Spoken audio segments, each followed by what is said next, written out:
الْأَعْلَى. I am indeed your God. I am your Allah to the people. So he used to be asked to be worshipped. But Allah subhanahu wa ta'ala has made mention of his story from all the different angles. In Surah Yunus, Allah subhanahu wa ta'ala speaks about the dua of Musa alayhi salatu wasalam. We touched on it in the previous episode, and this dua happened to come after a lot of patience. Now what we need to know is the Prophet Muhammad sallallahu alayhi wasallam has taught us and warned us. He has asked us to save ourselves from something. What is that thing? He says, اتق دعوة المظلوم فإنه ليس بينها وبين الله حجاب. Fear the supplication against you of the one whom you have wronged. For indeed there is no barrier between that dua and Allah subhanahu wa ta'ala. And the term taqwa also means to save oneself. So Allah subhanahu wa ta'ala is asking us to save ourselves from the dua that would be made against us by someone we have hurt, or we have harmed, or we have wronged. May Allah subhanahu wa ta'ala safeguard us. So my brothers and sisters, if someone curses you, and if that curse is deserved in the sense that you have wronged them, you have oppressed them, perhaps you might taste some of what they are asking Allah to deliver to you. But if you do not deserve it, because people sometimes just curse you without even knowing you. They look at you, they see you with a beard, and they swear big words and they curse you. That curse, the type of curse that is not deserved by the one who is being cursed, would actually...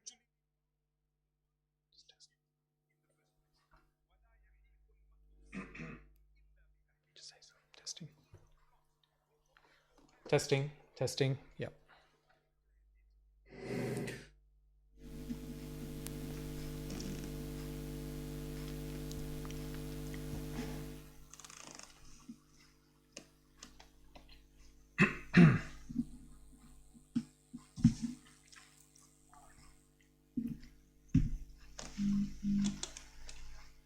Okay, we're live now. Assalamu alaikum. Rabbi shrah li sadri wa yassir li amri wahlul uqdatam min lisani yafqahu qawli. You're listening to Radio MI International, broadcasting from 74A Ashfordby Street in Leicester. I'm going to introduce you to a very special guest today in a moment. Basically, today's subject is something that I'm particularly interested in myself, being an optometrist. It's one of the greatest causes, in fact, I think the greatest cause of visual loss in the working population. And in many cases, it's avoidable if it's caught early. So are we doing enough to control this particular condition? It's something that's on the rise, especially here in Leicestershire, with the increase in obesity and particular lifestyle issues that are apparent in the way we are living. So I'd love you all to join in, and please feel free to share the Facebook video with your friends and colleagues. The more participants, the better. And if you wish to dial in, don't hesitate. Any questions, I'm sure my colleague here, I'll introduce in a minute, will be more than happy to answer any questions as best as he can.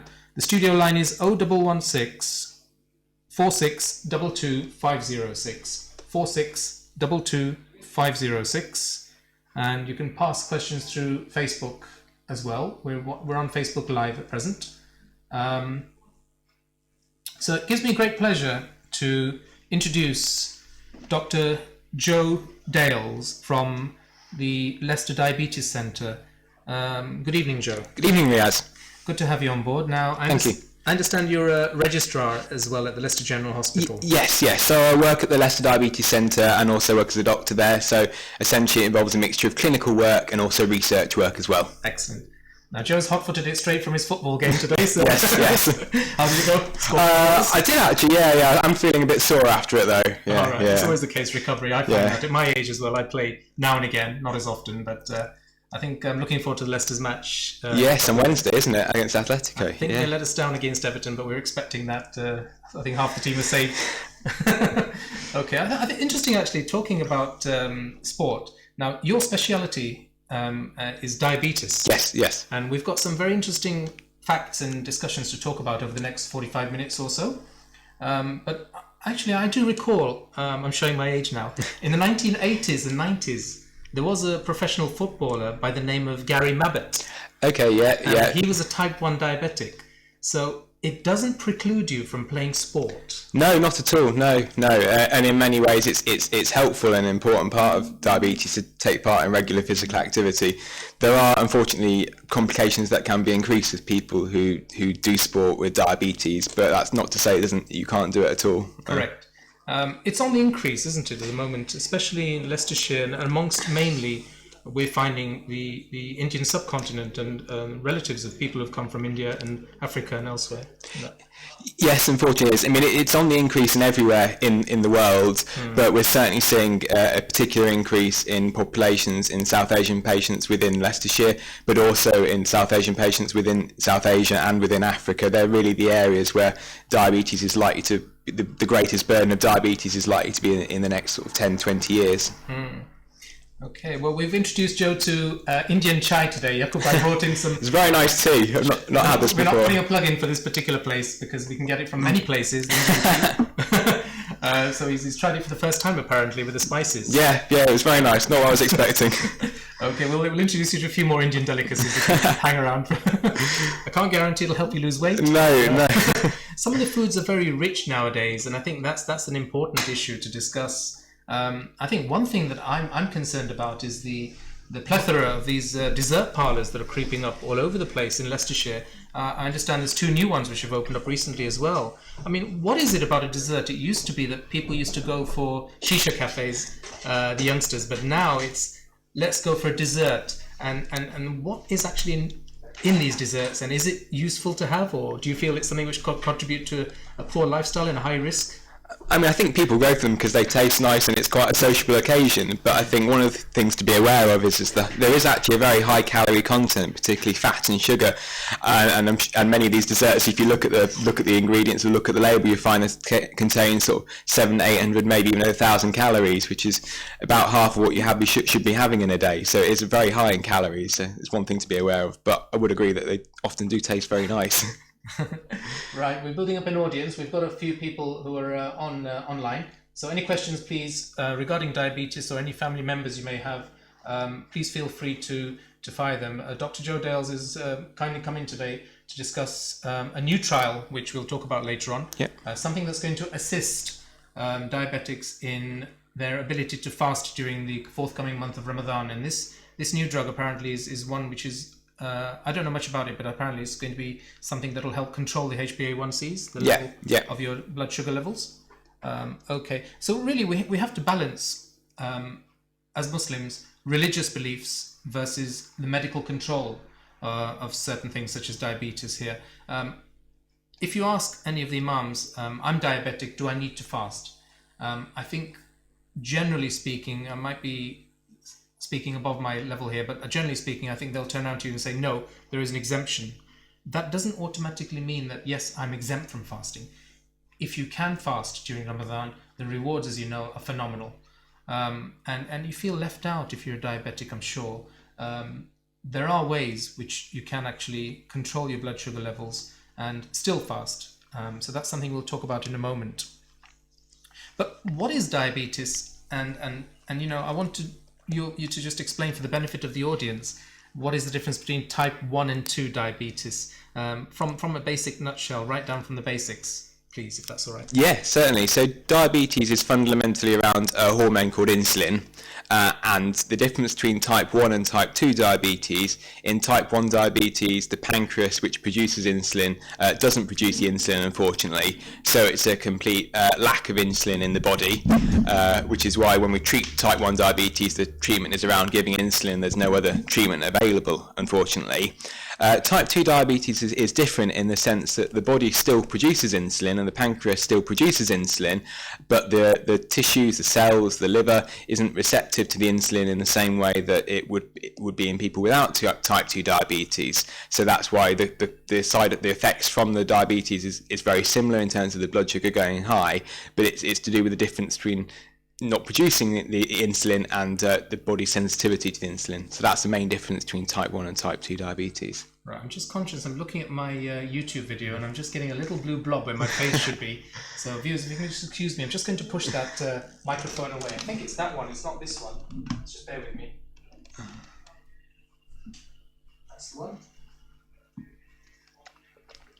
Apologies for that, I think you can see my face now. I think we're coming through nice and clear on the Facebook live stream. We're also on YouTube. You're listening to MI Radio International. We're streaming on the web 24/7, and you're on the Monday night show 9 o'clock till 10 with me, Riaz Jasat. Just interject for a few seconds about the radio station. It's something which I think it's useful to get involved with. If there are any presenters out there who want to join on board and voluntarily come on board to air their views or discuss, please don't hesitate to come on board. We're doing a lot of community programs, food banks, a lot of da'wah work as well. I'm here 9 o'clock till 10. I won't be here next week because of the Easter weekend. I'm taking a little break with the family. But the week after, I'm hoping to get, it's virtually confirmed, the Riders of Sham, a very, very respectable group of cyclists from Leicester. And you know, they raised a phenomenal £60,000 last year for Syria. And they cycle from London to Dortmund. This year they're doing Leicester to Amsterdam. Now, cycling is another sport which keeps you fit. It seems to be on the up at the moment in Leicester, doesn't it? Yeah, Talking I think sides, cycling's becoming more and more popular. I cycle to work actually, and it's a great start to the day, I find. Excellent. Much quicker than driving as well. Probably, yes. I think, do we have a question here? There is a very high-pitched screech on the Facebook live stream. I'm going to turn the volume down, see if that helps. I can't adjust anything on the Facebook live stream, unfortunately. Unless we can turn that down.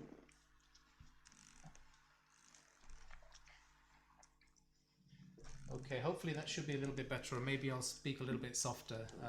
Maybe the screech is just coming up over maximum, I think. I've turned the microphone volume down. Sorry about that. Anything else, viewers, please ask a few questions.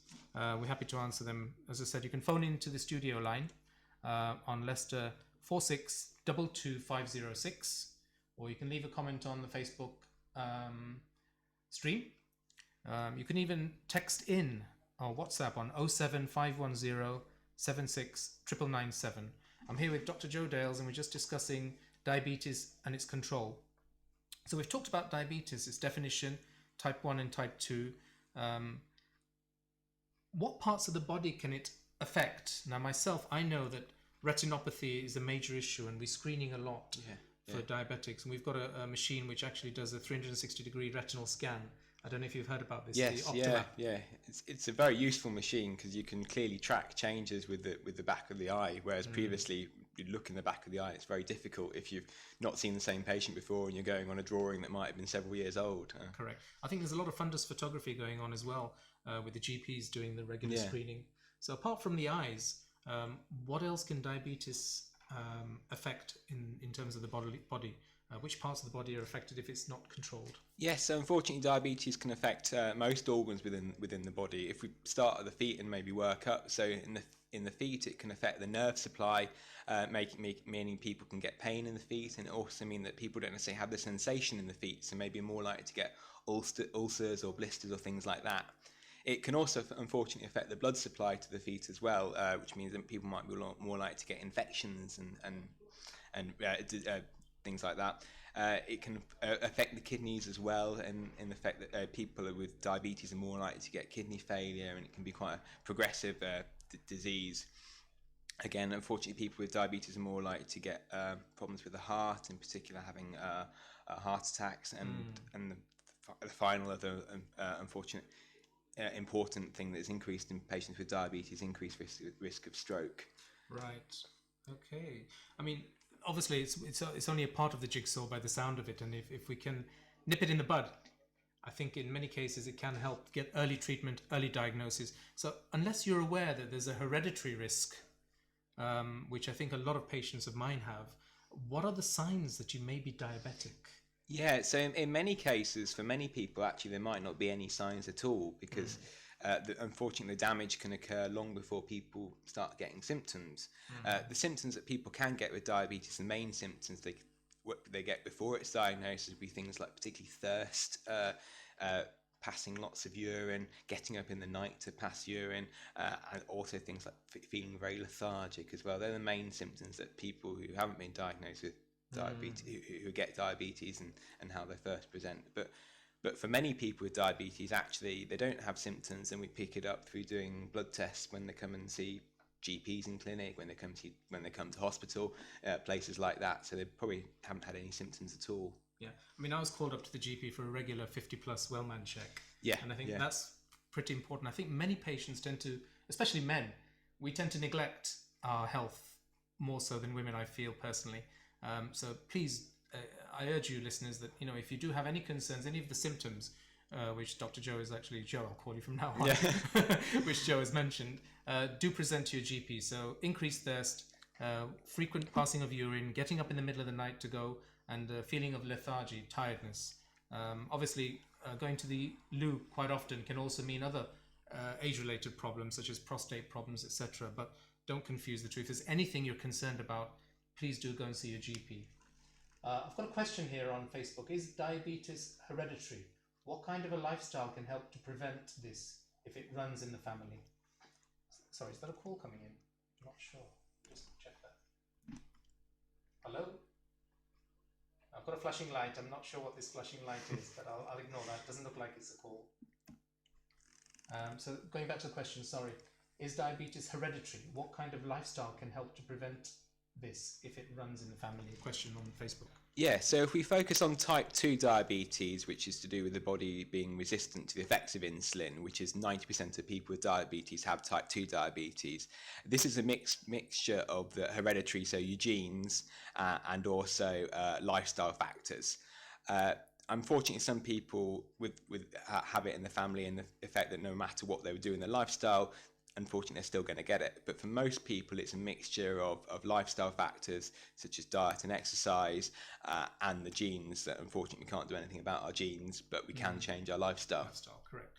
So being active, looking after your weight, physical exercise, being sensible with your diet. I think diet is one thing we need to talk about. What foods are good for diabetes? What foods are not good? I mean, we've talked about the desserts, heavy calorific content, but what foods would you say, if you are a diabetic, you've got to avoid? Yeah, I don't think we'd ever say avoid a particular food completely, but it's just being sensible with the portions and being sensible with the calorie amount. So things like desserts, which are obviously high in fat, high in sugar, not saying you can't still have, but just be aware of the content of the calories, and just having a balanced diet in terms of the overall content and the overall amount of calories you have. Because that's the main reason why people become overweight, is due to essentially eating more calories than they burn off in exercise. Yeah. I mean, my wife has started a very good tip. She said use smaller plates. Absolutely, yeah. And there has been research that looked at plate size being very helpful for reducing portion size and reducing weight. Yeah, right. Yeah. And I think in many ways, correct me if I'm wrong, but I think the brain takes a lot longer to register that you're full. And so people who tend to bolt their food down don't realize as quickly, I think, as people who would sort of take their time when they're digesting their meals. Yeah, and there is some evidence around that. I'm not really want to speak because I'm always told I eat very quickly, but there has been some evidence around that as well, eating slower. Okay, super. So, I mean, we're moving on now. Any other questions on Facebook, please? We've got a few people watching. That's very good. So feel free to fire away any questions. As I said, feel free to call the studio. We don't seem to get many calls. I think people are reluctant to discuss issues on air. I appreciate this could be a personal nature, but feel free. And if you want an anonymous answer, then just say don't disclose name, which I don't tend to do anyway. So text or WhatsApp as well on 07510 76997. Call in the studio on Leicester 4622506. You're listening to Radio MI International, and I'm here discussing diabetes and its control with Joe Dales, who's a registrar at the Leicester General Hospital and works in close association with the Leicester Diabetes Centre. So, moving on, I think it's something which it's a balance whether one can fast during the holy month of Ramadan or not. We talked a little bit about it earlier, but is it safe to fast if you're a diabetic? From a medical perspective, I'd like your opinion on that. So we don't tend to say to people, yes, you shouldn't fast, or no, you shouldn't fast, because quite clearly that's not our role to do so. What we do like to do is educate people on the potential risks of fasting, and diabetes is a very broad condition, from people who might be on no medications for it and it might be diet controlled, to people who might have type 1 diabetes requiring insulin and having a very difficult control of their diabetes, where their blood sugars might go very high or very low. So if people want to fast during Ramadan when they've got diabetes, the first thing we do is discuss with them and explain to them actually whether are they low risk in terms of having complications when fasting, or are they high risk for having complications when fasting, and then we make sure they had the information, and then so they can make their decision and discuss with their community in terms of making their decision as to whether to fast or not. Right. I mean, are there any new treatments available for assisting patients who are diabetic who want to fast or prefer to try to fast, which can help control and regulate their blood sugar levels? Yeah, certainly. So just going back in terms of the risks that increase when patients are fasting during Ramadan, unfortunately, increased risk of getting high blood sugars and very low blood sugars because of the alterations in diet, and there are also increased risk of getting dehydrated because of the alterations in fluid intake during Ramadan. One of the things that we're doing at the Leicester Diabetes Centre is we've got a study going on that's looking at a medication that's been around for a couple of years, but we're now studying specifically in Ramadan to see if it offers safer fasting for those who choose to fast during Ramadan, and whether it's a better medication to use. Right, good. Sorry, just bear with me. I'm just checking some messages on Facebook. There's a few people shared the videos, but no comments still, apart from the one here.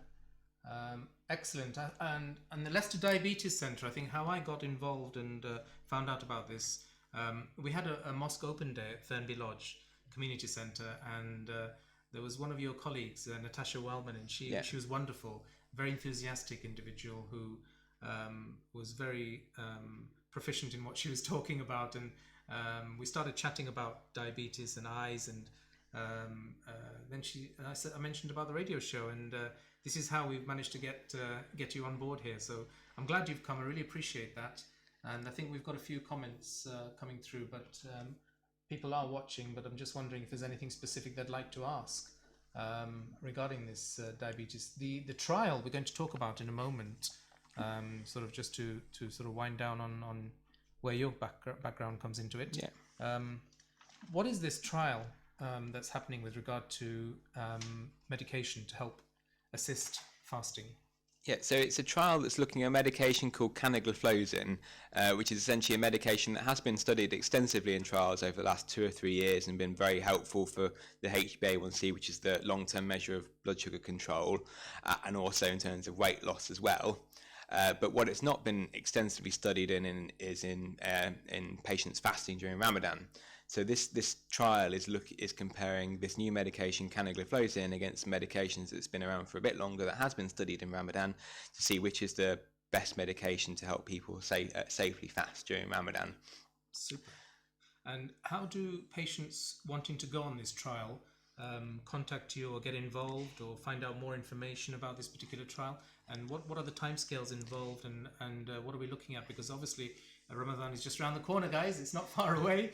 These very extensive 21-hour fasts can be quite draining for those of us who are not diabetic. So I can imagine how difficult it may be for those who are diabetic. So what's involved in getting onto this trial, and how do we go about it? Yeah, so the reason why we're speaking about it now is that we want people to have been stable on the medication for at least a month before Ramadan, which is why actually if you want to get involved in the trial, you've only actually got about a week or so in order to bring the Leicester Diabetes Centre. I've got some details here for you, Riaz, in terms of a telephone number. The main things to be included in the trial is you need to be 25 years or older. You need to be observing Ramadan, and that's fasting for at least 10 consecutive days. Is also limits in terms of certain other medication and what your HbA1c needs to be. There's a long list of things that that would stop you taking part, but that's not applicable for most people. So if you're interested in taking part, if you're over 25, you're going to be fasting for 10 or more consecutive days, then do give us a ring at the Leicester Diabetes Centre, but it's preferable to do it in the next week or so, so we can do the blood test and get you started on the medication for the trial. And in time for a month before Ramadan, and so when you can take part in the trial during Ramadan. Super. I notice on your poster, which I'll show the viewers in a moment, that there are other languages there as well.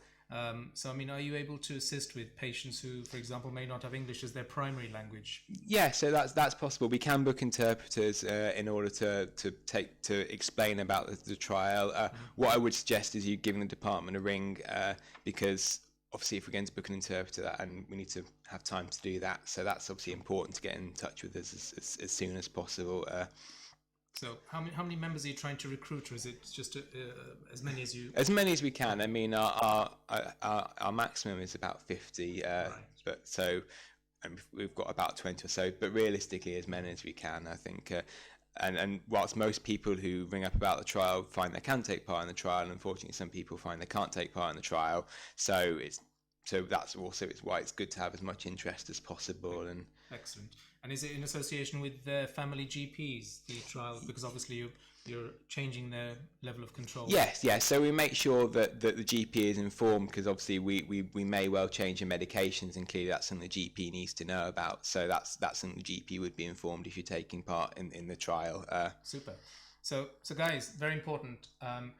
Any of your relatives, anyone you feel can benefit from this trial for this new canagliflozin to help regulate blood sugar levels, blood glucose levels during Ramadan, and who wants to fast, it's a fairly safe trial, isn't it? It's Yeah, not something absolutely. experimental. It's No, so this drug has been around for a few years. Right. There are, as with any medication, there are risks of taking it, but these are fairly low, and these would be explained to you if you did come along to the department and decide you want to take part in the trial. Excellent. So you can contact the Leicester Diabetes Centre at www.leicesterdiabetescentre.org.uk.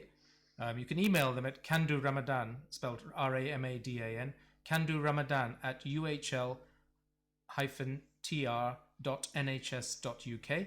Or I think the simplest way, probably just give them a call on Leicester 258-6439. That's Leicester 258-6439. So the trial is in conjunction with the Leicester Diabetes Centre and the University of Leicester. Yeah, so it's joint between the university and the hospital. Excellent. So when the trial's over, are the results going to be available for general viewing, or are they going to be published? Yeah, so the plan would be is when the trial's over, the results will be published, and with this information we would help people who choose to fast during Ramadan in future to more safely fast and have a lower risk of complications that we've discussed Super. previously.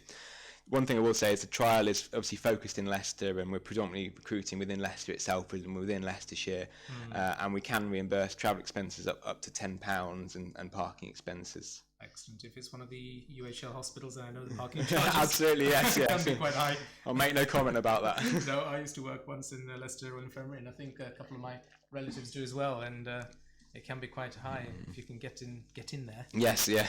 Okay, let's see what we got.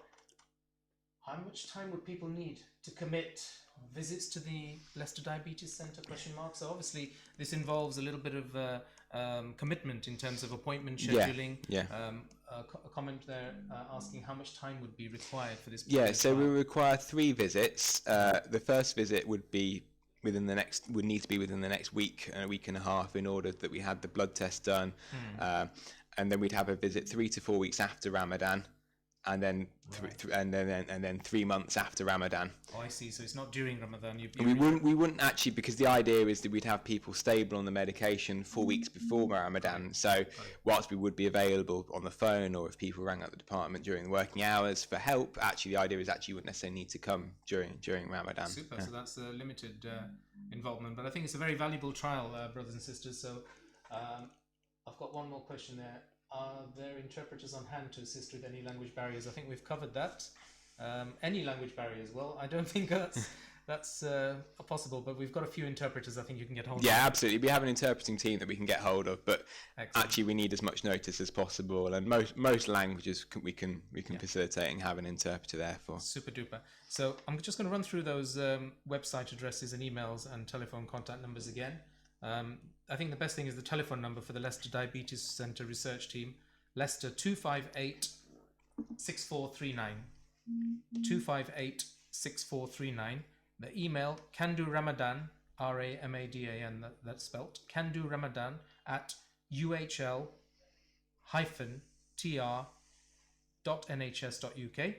or go on the website at www.leicesterdiabetescentre.org.uk. I'm just going to hold the poster up for a couple of seconds, so at least that can be there as well. Oh, it comes backwards, doesn't it? It's Facebook Live. I forgot about that. That didn't work. I should know that because if you look behind me. Apologies for that. No, you can't be any use to. But I think we've got the poster here, and Joe's kindly leave one. Yeah, absolutely. Yeah, you can keep hold of that if anyone wants to. Anybody wants to contact me, again, if they don't have those details, then please do contact me. We've got a few other guys watching, and let's have some contribution, guys. Anything else you'd want to discuss, ladies, men, anybody out there? Talk about diabetes. We're just coming down to sort of a conclusion in a few minutes. So a very valuable trial by the sound of it. And I think if you want to fast during Ramadan and you're looking for controlling your blood glucose levels, I think this medication, which has been proven to be safe. Yeah, so it's been studied extensively in trials already, but this is a new trial in terms of looking at it specifically during Ramadan. Excellent. And I think definitely a valuable study and worth getting involved with. But the key issue here, from what I understand, is we need to get involved as soon as possible. Yeah. So because we want people to be stable on the medication for at least 4 weeks prior to Ramadan, and because we need to do blood tests when people come to get involved in the trial, it's key to get involved. Give us a ring, ideally this week and next week at the latest. Excellent. So I think it's been a very productive 45 minutes or so. I don't think we've got many more questions. If there's anything else people would like to ask, please feel free. Otherwise, we'll just wind down. I think it's been very enlightening, and like I said, from my perspective, we've had a lot of problems with patients who neglect their diabetic level, and then one story I'll just sort of end with, and it's something which is quite relevant at work. We used to have, this is many years ago, and she's moved on now, so we used to have a receptionist, and she was very blasé about her control. She was type 1, skipped taking her medication, ate whatever she wanted, and I told her, look, you need to be quite firm on this, it's important. When I sat her down, I checked her eyesight, I was shocked. There was proliferative retinopathy, and she'd had a little bit of a cataract, and she was only 28. It's sad. So it's important to control your level of blood sugar levels if you're diabetic. It's not something to be taken lightly. And obviously, if you want to fast at the same time, then have it under the control and regulation of somewhere like the Leicester Diabetes Centre in conjunction with the University of Leicester with this trial. No reason why you shouldn't fast if you feel that you want to. Obviously, if you've tried it before and it's caused issues, then if it's putting your health at risk, maybe not for you. But I think if you feel you've been fairly stable, you'd like to get involved with this trial, we'd love you to contact us. So once again, I'd like to thank very much Joe for coming along today to discuss this trial and talk generally about diabetes. I think we might get him onto a few more Asian foods. We've tried the chai wala. Tea was very good. We've got one more, which I think he might take as a takeaway. Yakubai got him a chapati roll. So I don't know if you've tried one of those before. No, I look forward to trying it. It's better warmed up. And, okay. But I think try it. Again, having chapati is one thing I'll just talk about briefly. It's very high calorific content, and I think a lot of Asian diets contain that regularly 3, 4, 5, 6 times a week. It's too much. We don't have enough rice. We don't have enough fish, salads, fruits, vegetables. And I find that's something that we're trying to incorporate in our diet.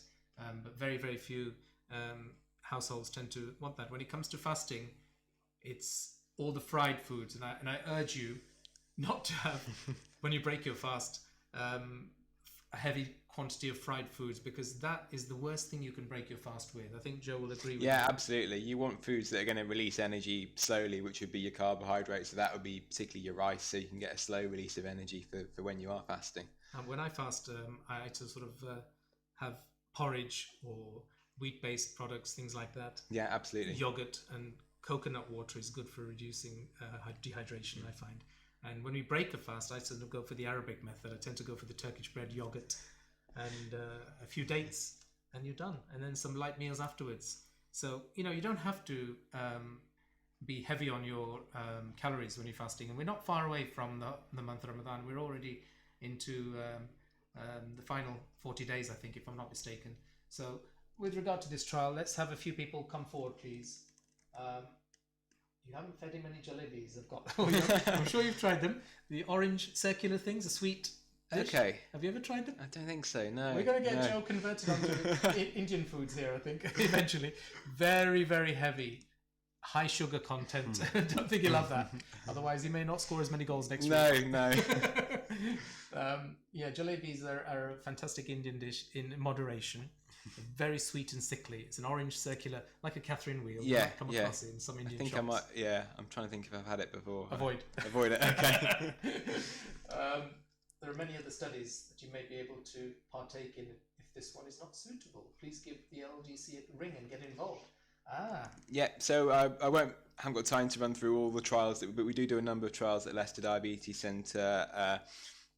Obviously, this is one is around Ramadan, but we do a number of other studies. So, and we actively recruit people in the local community to take part in these studies. So, because obviously the patients who take part are key to these trials, so that we can help look after other people with diabetes in the future. So it's not just this short trial in that city. You'll pack your bags and go. Yeah, absolutely. No. There's many. I haven't got time to go through them all, but there are many trials going on at Leicester Diabetes Centre, and we're often recruiting in GP surgeries, community centres, wherever, to have people take part in these trials. So do you have general information for diabetics and how they... So the best thing would be to go on our website. And the website's going to have information on many of the trials that we're recruiting for.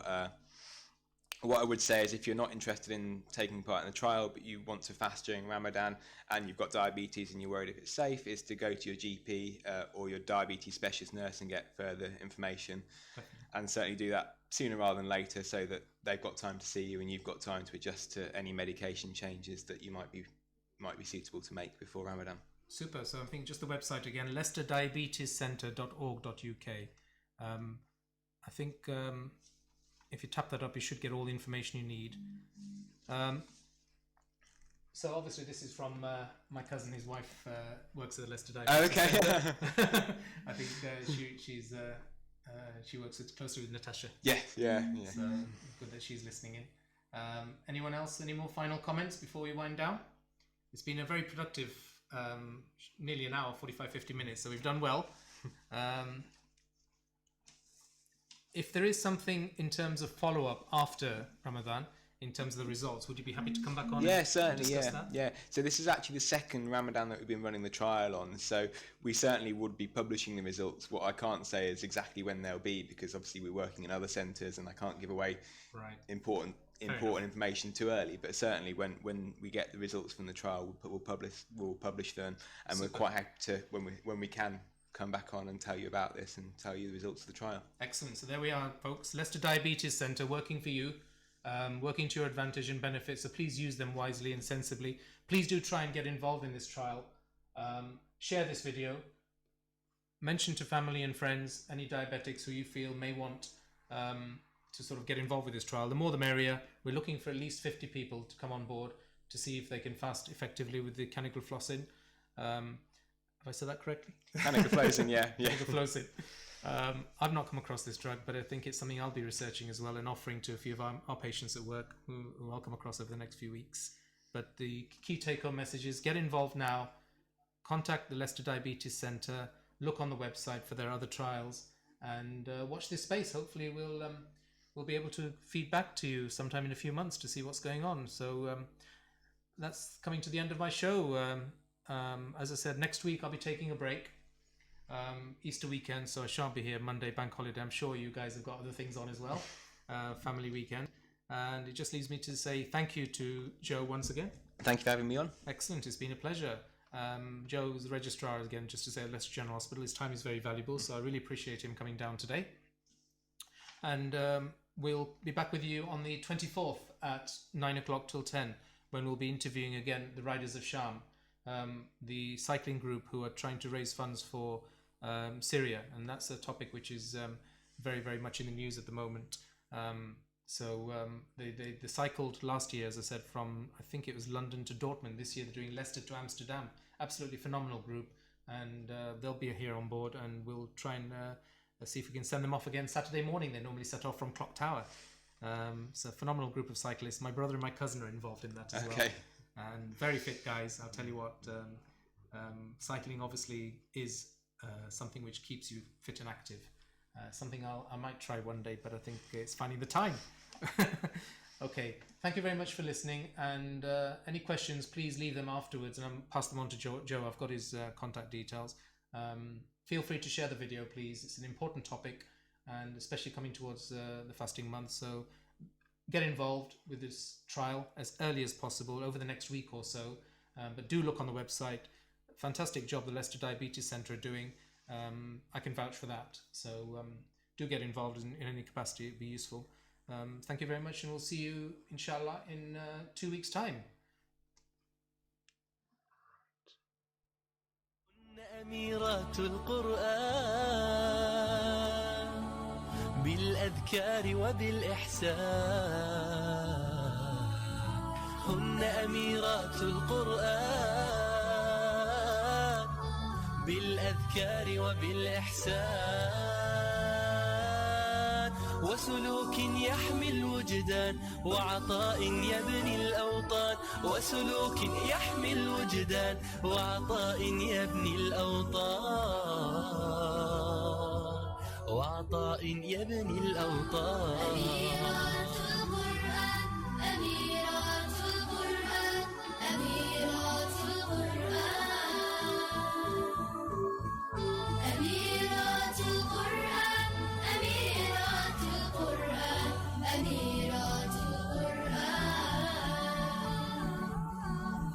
أروع آيات الأكوان قلب ينبض بالقرآن، أروع آيات الأكوان قلب ينبض بالقرآن.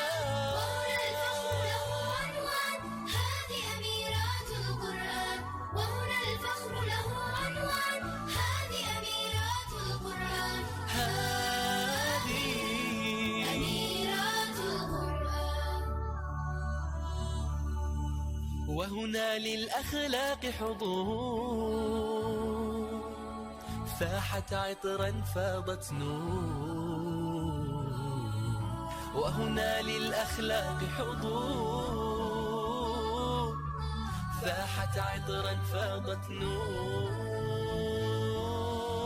فتيات في عمر زهور تسمو بطريق الإيمان، فتيات في عمر زهور تسمو بطريق الإيمان،